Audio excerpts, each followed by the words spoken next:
I'm in love with a book. I don't know how to do a review on this. I will try my best. This is my review on The Perks of Being a Wallflower by Stephen Chbosky. Basically, we have Charlie. We find out that his best friend recently passed away and he is starting high school soon. And he's very nervous, so he starts writing letters. It's never specifically said who the letters are addressed to, but we kind of get a vague idea. It's kind of written in journal format, but they're addressed to someone that he calls his friend.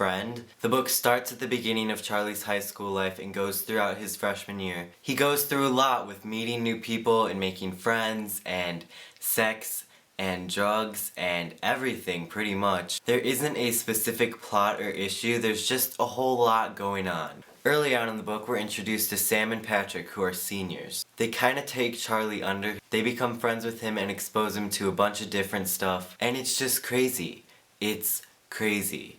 It's pretty crazy. So yeah, this book, my heart. I'll start with Charlie's character. Charlie is a wallflower. What that means is he kind of blends into the background and observes. Wallflowers are shy and quiet for the most part, but once you get to know them, they're pretty interesting people. I would say I'm kind of a wallflower in real life, like, maybe a little bit, I don't know, kind of. It's very interesting. So of course Charlie is very nervous. It's never really said what's wrong with him, but there's things that go on in his life that affect him in ways that he doesn't even know until the end. He cries a lot and has a hard time doing things for himself. He's constantly trying to please other people, which I found very relatable. I think the relationships he had with Sam and Patrick were just great. Sam and Patrick are brother and sister. He kinda has a crush on Sam, but of course she says that she's too old for him. Sam and Patrick, I loved them. They were just great. All the characters and their group of friends and his relationship with his English teacher, Bill, it was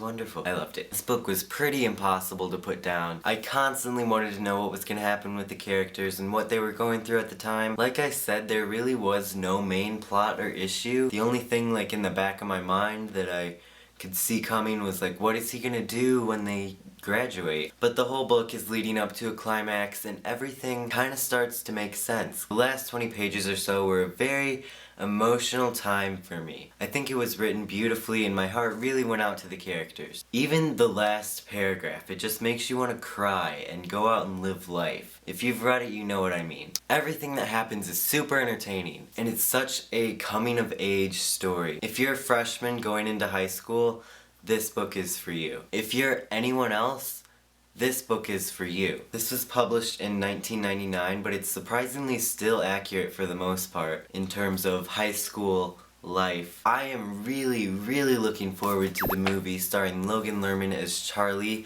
Emma Watson as Sam, and Ezra Miller as Patrick. I've watched the trailer about 1 billion times, no shame, and it looks great. There's some scenes in particular that I'm really looking forward to. The movie's coming out September 14th, which is a little bit over a month away, and I can't wait. I really can't. I will let you guys know what I think when I see it. This book means a lot to a lot of people. I'm one of those people. There aren't too many times when I say to myself, I wish I would have thought of this and written this book. It's pure genius. This was one of those times. This is my new favorite book of all time. I don't know if anything will ever be able to pass it up, to be honest. Yes, even Looking for Alaska, I know. I'm sorry. Just a warning, if you're one of my younger viewers, there's a whole lot of mature content. Oh, here we go. There's sex, drugs, alcohol, all that stuff. It's pretty graphic, but it's very real. You know, like, this is stuff that actual people go through. This was a banned book, but I think this is what happens. I'd say a good age might be 13, depending on how mature you are. I mean, make your own decisions. I'm just saying that if this type of stuff bothers you, just wait. 5 stars out of 5. I didn't really need to say that, but yeah. 5. If you haven't read this book, I don't care if you have an advanced copy of The Casual Freaking Vacancy. Go read it. I will see you guys later. Be kind to one another. Why did I say that? I'm so emotional after reading this book. Gosh. Goodbye.